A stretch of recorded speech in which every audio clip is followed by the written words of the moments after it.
Oi pessoal, eu tô de volta hoje aqui para falar sobre mais um tema e eu vou conversar um pouquinho sobre transtorno de personalidade. Para a gente falar sobre transtorno de personalidade, a gente primeiro precisa saber o que é a personalidade. Então, a nossa personalidade é o conjunto de características psicológicas que determinam o nosso jeito de sentir, de pensar, de agir, de se relacionar com as outras pessoas.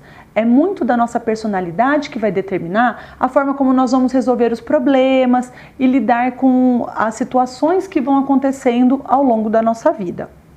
A formação da personalidade é um processo contínuo e gradual. Ele vai acontecendo aos poucos e recebe muita influência dos valores, da nossa educação, da nossa cultura. Bom, a partir do momento que a gente tem um problema no nosso jeito de agir ou de lidar com as situações, e isso começa a trazer um sofrimento para a gente ou para as pessoas que estão ao nosso redor, isso configura um transtorno de personalidade. Vocês podem entender que tem pessoas que são mais tranquilas, que para tirar do sério precisa insistir muito para que aquela pessoa fique nervosa. Tem pessoas que são mais explosivas, você não falou quase nada e a pessoa já explode. Isso determina a nossa personalidade. Mas para eu ter um transtorno de personalidade, eu preciso preencher critérios específicos de cada transtorno e me enquadrar naqueles critérios diagnósticos. Então, para ajudar um pouco vocês a entender, eu vou falar rapidamente sobre alguns transtornos de personalidade.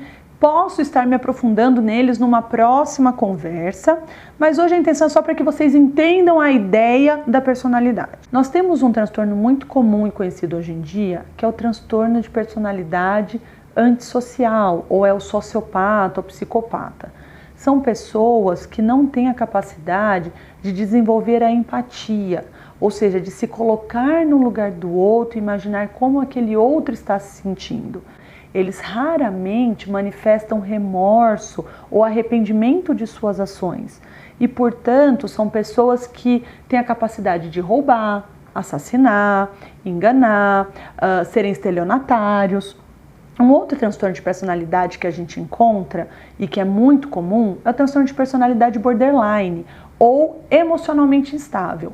O nome já diz, são pessoas que têm uma instabilidade emocional. Eles têm geralmente relacionamentos muito intensos, muito fortes e ao mesmo tempo esses relacionamentos tendem a durar pouco tempo. Estão sempre mudando de relacionamento em relacionamento, de trabalho. Eles têm uma vida muito inconstante.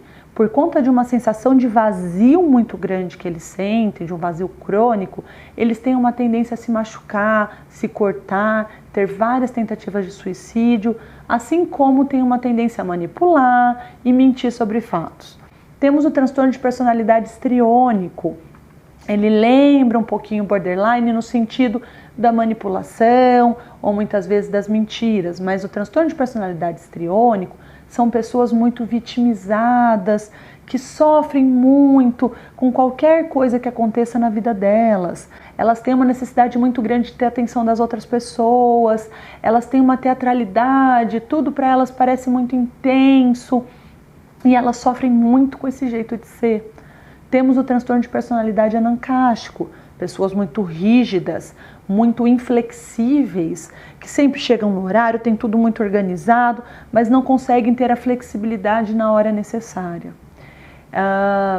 Eu passei mais por cima de alguns dos transtornos de personalidade para que vocês entendam as características e quando a gente precisa estar procurando alguém. Se você tem dificuldades com o seu jeito de ser ou de lidar com as outras pessoas e isso te traz prejuízo, vale a pena buscar uma avaliação psiquiátrica ou psicológica para a gente estar vendo se não tem um transtorno de personalidade por trás.